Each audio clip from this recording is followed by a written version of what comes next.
اللہ تعالیٰ نے الذین یؤمنون بالغیب کی غیب کی باتوں پر ایمان لاتے ہیں. اچھا ایمان صرف غیب کے لیے ہی استعمال ہوگا. اب میں نے کہا میں آپ کو کہہ رہا ہوں کہ یہ سفید کپڑا ہے تو آپ کہیں گے کہ ہاں بھائی یہ سفید کپڑا ہے. کیوں کہیں گے؟ کیونکہ آپ بھی دیکھ رہے ہیں, آپ نے مشاہدہ کیا. تو آپ کا میری بات کا تصدیق کرنا یہ دیکھنے کی بنیاد پر ہے, میرے قول کی بنیاد پر نہیں. آپ نے دیکھا تب آپ نے مان لیا, تصدیق کر لی کہ بھائی یہ سفید کپڑا ہی ہے چونکہ دکھ رہا ہے, تو اسے ایمان نہیں اسے تصدیق کہتے ہیں. آپ نے تصدیق کر دی چونکہ آپ نے بھی دیکھا اس لیے. لیکن ایمان کہتے ہیں اسی چیز کو جو بغیر دیکھے کسی شخص کو معتبر سمجھتے ہوئے, اس کی بات پر اعتماد کرتے ہوئے اس کی کہی ہوئی چیز پر پکا یقین رکھنا, اسے ایمان کہتے ہیں. تو جو لوگ یہ کہتے ہیں کہ جب تک اس کی حکمت نظر نہ آئے, سمجھ نہ آئے, یا جب تک سائنس اسے پروف نہ کر دے تب تک ہم نہیں مانیں گے, تو یاد رکھیے اگر کبھی سائنس نے اسے پروف کر بھی لیا تو اس کے بعد اگر آپ نے یقین کیا تو وہ ایمان نہیں.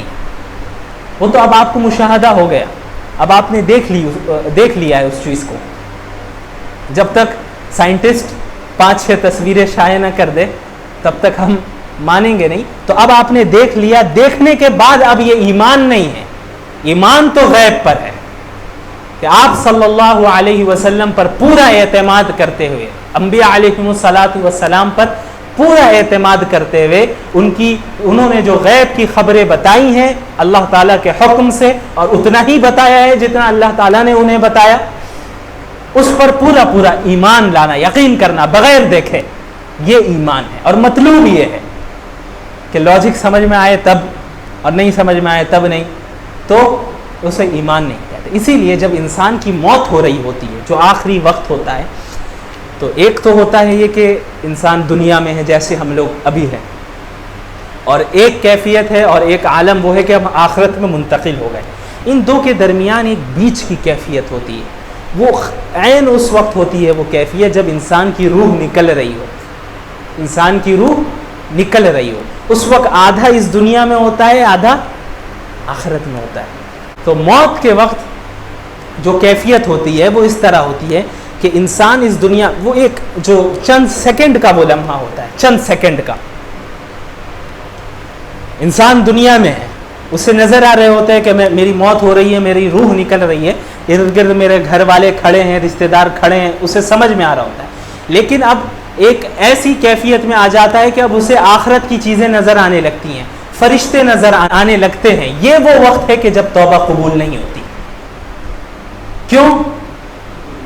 اب دیکھ لیا آپ نے, دنیا میں ایمان بالغیب مطلوب تھا.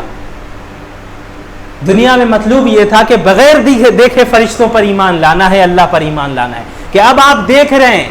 اسی لیے اللہ کے نبی صلی اللہ علیہ وسلم نے فرمایا ان اللہ یقبل توبۃ عبدہ ما لم یغرغر, او کما قال علیہ الصلوۃ والسلام, کہ اللہ تعالیٰ اپنے بندوں کی توبہ اس وقت تک قبول کرتا ہے جب تک وہ حالت غرغرہ میں نہ پہنچ جائے. اور وہ وہی کیفیت ہے, وہ آخری جب روح یہاں اٹک جاتی ہے کہ اب یہاں سے اب روح نکلنے والی ہے, تو یہاں تک بھی روح پہنچ جائے, اس سے پہلے بھی اگر توبہ کر لے اللہ قبول کر لے گا موت کے وقت. لیکن اب جب یہاں تک پہنچ گئی روح اور اب روح نکلنے والی ہے کہ اب اسے فرشتے دکھائی دینے لگے اور دنیاوی لوگ بھی دکھائی دے رہے ہیں دنیا کے, تو اب ایمان لائے گا. تو اب معتبر ہے, پہلے کیوں نہیں لائے؟ فرعون اسی وقت ایمان لا رہا تھا, جو قرآن میں کہا نا اللہ تعالیٰ نے کہ آمنت بالذی آمنت بہ بنو اسرائیل وانا من المسلمین, میں اس اللہ پر ایمان لاتا ہوں جس اللہ پر بنی اسرائیل نے ایمان لایا. کتنی تاکید کر رہا ہے کہ اب جب ڈوب رہا ہے, اب اسے موت نظر آ گئی, فرشتے نظر آ رہے, اب تک تو سرکشی کرتا رہا, اب نظر آ رہے, تو اب چونکہ زندگی بھر کہتا رہا میں خدا ہوں, انا ربکم الاعلی, تو اب یہاں پر کہیں شبہ نہ ہو جائے فرشتے کو کہ بھائی اپنے آپ کو یہ رب کہہ رہا ہے, تو کہہ رہے میں اس رب پر ایمان لایا جس رب پر بنی اسرائیل نے ایمان لایا تھا. لیکن اللہ نے کیا فرمایا؟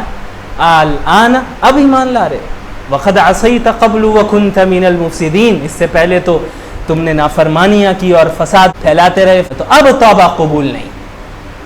تو یہ وہ کیفیت ہے کہ جب انسان غیب کے عالم کو, عالم غیب کو یا آخرت کی دنیا کو دیکھ لیتا ہے دنیا میں رہتے ہوئے. وہ چند سیکنڈ کی گھڑی ہوتی ہے. اس وقت صرف حسرت اور ندامت کے علاوہ اور کچھ حاصل نہیں ہوتا, کچھ نہیں, صرف حسرت کہ وہ دیکھ رہا ہوتا ہے کہ گھر والے بھی موجود ہیں, چاہتا ہے کہ مجھے چھوڑ دیا جائے, میں اب ایمان لے آؤں گا. جب کفار اور جو فساق فجار ہوں گے یہی کہیں گے مرنے کے بعد کہ ایک سیکنڈ کے لیے یا اللہ مجھے واپس بھیج دیجئے, ایک سیکنڈ کے لیے تاکہ میں توبہ کر لوں, ایک سیکنڈ کے لیے.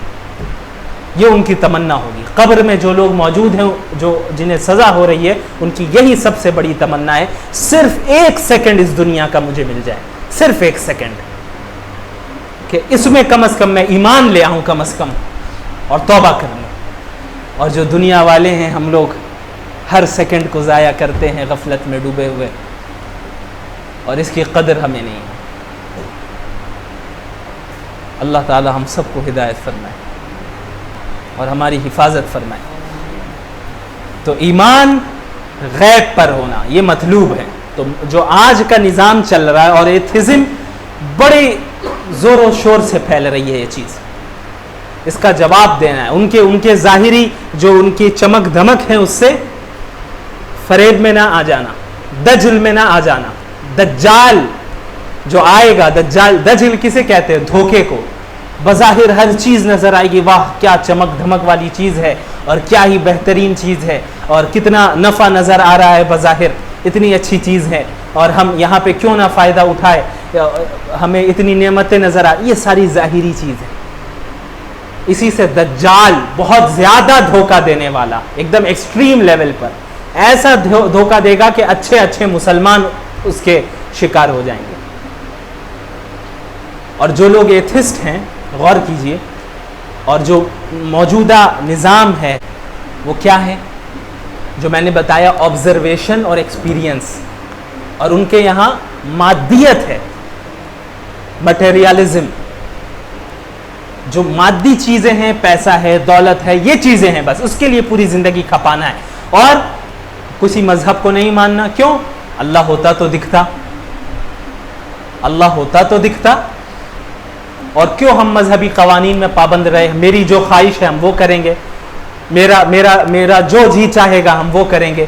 تو آج جو ایتھزم پھیل رہا ہے, جو ان کی 2-3 بنیادی چیزیں ہیں وہ یہی ہے. سب سے پہلا ریجیکشن, کہ وہ مذاہب کو ریجیکٹ کرتے ہیں کہ کوئی بھی سپر پاور کا کوئی وجود نہیں.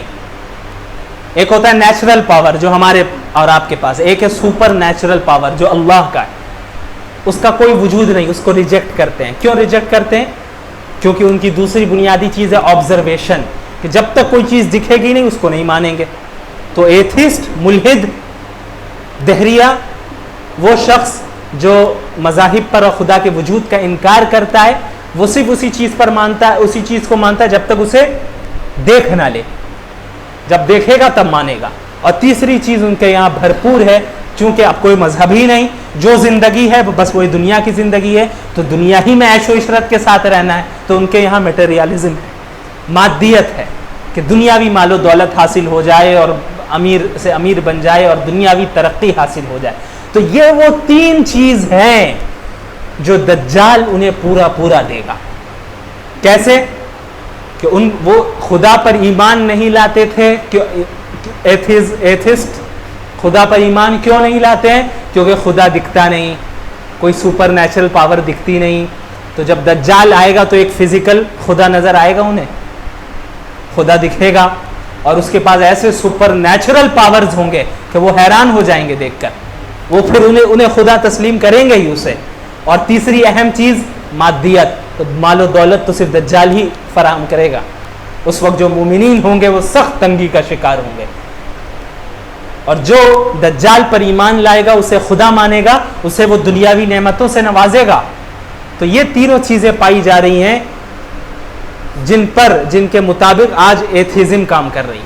تو معلوم ہوتا ہے, اس بات کا اندیشہ ہے کہ جتنے ایتھسٹ آج ہو رہے ہیں, اگر دجال کا ظہور ہوتا ہے تو سب سے پہلے لبیک کہنے والے لوگ یہی ہوں گے, یہود. اور یہ کیونکہ یہودیوں کے تعلق سے صراحتاً ذکر ہے احادیث میں کہ دجال کے خروج کے بعد 70,000 یہودی اس کی اتباع کریں گے, یعنی ایک بڑی تعداد کرے گی. اور یہ ایتھیزم جو پھیل رہا ہے یہ بہت خطرے کی بات ہے، اس سے ہمیں بچنے کی ضرورت ہے۔